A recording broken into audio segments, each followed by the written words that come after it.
ইয়ে দিয়ে চালানো হয় প্লেনটা, ফুয়েল দিয়ে, জেট ফুয়েল। এটা চিন্তা করা যায় না কত পাওয়ার।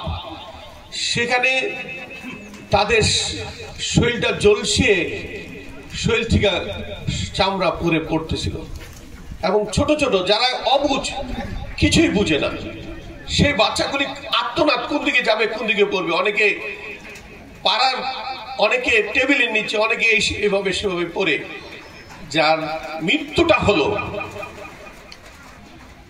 আমি রাষ্ট্রের কাছে একটা বার্তা দিতে চাই, তদন্ত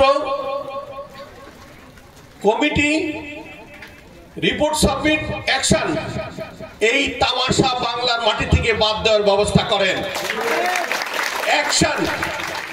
কার গাফিলতিতে এত বড় দুর্ঘটনা হলো, স্পেশাল ট্রাইব্যুনাল করে তাদের বিরুদ্ধে ব্যবস্থা নেন। যদি রাজনৈতিক নেতাদের শায়েস্তা করার জন্য যদি ট্রাইব্যুনাল গঠন করতে পারেন, ভবিষ্যৎ প্রজন্মকে আদর্শিক রাষ্ট্র ব্যবস্থা কায়েমের জন্য স্পেশাল ট্রাইব্যুনাল করেন।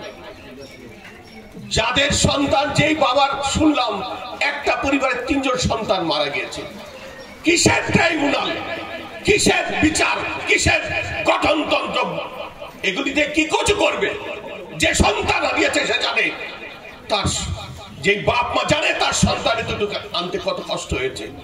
আপনার তদন্ত কমিটি করেন। কিসের তদন্ত কমিটি? তদন্ত কমিটি লাগবে না। এটা এতদিন চালালো কেন? কার নির্দেশনায় চলেছে? কে এটার দায়িত্ব ছিল? কার দায়িত্ব অবহেলা হয়েছে? তাকে স্টেট ট্রাইব্যুনাল নিয়ে ফাঁসির ব্যবস্থা করা, অথবা প্রকাশ্যে ফায়ারিং স্কোয়াডে নিয়ে গুলি করে তাকে হত্যা করা। জাতি শুদ্ধ আদর্শিক শিক্ষা শিক্ষিত হবে। আপনি এক একটা দুর্ঘটনা করবে, শত শত মায়ের বুক খালি হবে। যারা মারা যাচ্ছেন তারা তদন্ত কমিটি গঠন করেন। 3 মাসের জায়গায় 6 মাস, 6 মাসের জায়গায় 9 মাস, 10 মাসের সময় কমিটিও বাদ, তদন্ত রিপোর্ট বাদ। গায়ে সারা একটা তদন্ত রিপোর্ট সাবমিট করে জাতির কাছ থেকে মুক্ত হতে চান। যারা জাতির কর্ণধার, যারা রাষ্ট্র পরিচালনা করেন, তারা মানবিক হন। হয়তো আপনার সন্তান এখন হবে না, হয়তো আপনি পৃথিবীতে থাকবেন না। তদন্ত কমিটির নামে যারা তামাশা করছেন তাদের বংশধরই পথেই যাবেন, তাদের বংশধরই পথেই যাবেন। অতএব আপনার উপর অর্পিত দায়িত্ব ঠিকমতো পালন করেন, জাতি যেন আপনাকে স্মরণ করে। একটা তদন্ত কমিটি গঠন হয়েছে, একটা স্পেশাল ট্রাইব্যুনাল গঠন হয়েছে, এবং তার বিরুদ্ধে শাস্তিমূলক ব্যবস্থা গ্রহণ করা হয়েছে। আপনার কাছে যদি মেশিন চালানোর দায়িত্ব থাকে, মেশিন কেন ভুল চালানোর তার দায়িত্ব অবহেলার কারণে আপনার বিরুদ্ধে ব্যবস্থা না হোক। ওইটা এখনো ট্রেনিং কলেজে ফাইটার প্লেন থাকলো কেন? ওখানে শিক্ষিত লোক তো, ওখানে তো আর যারা ঠিক মতো 1-2 গন্তে জানে না তারা তো চালায়নি। যারা শিক্ষিতের নামে সমাজকে লুটপাট করে কাটছেন তারা তাই। জাতির কিছু কিছু ক্রান্তি লগ্নে ঐক্যর বড় প্রয়োজন।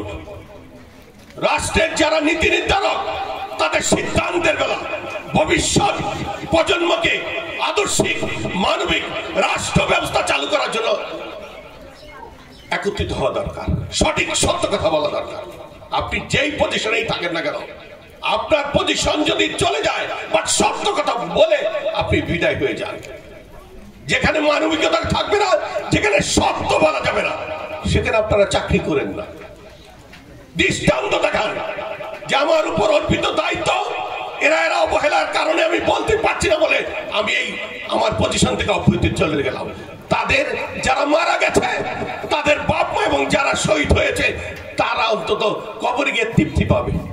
যেরকম কিছু গার্ডিয়ান আছে যারা আমাদের জন্য সমস্ত কিছু উৎসর্গ করে দিয়েছে। যাই হোক, আমি একটু ইমোশনাল হয়ে গিয়েছিলাম।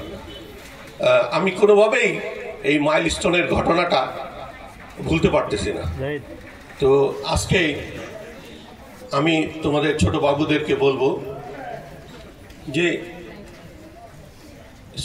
কারো কষ্টে সিম্পেথাইজড হয়ে, কারো কষ্টে দুঃখ প্রকাশ করো মন থেকে, কারো কষ্টে পাশে দাঁড়াবো।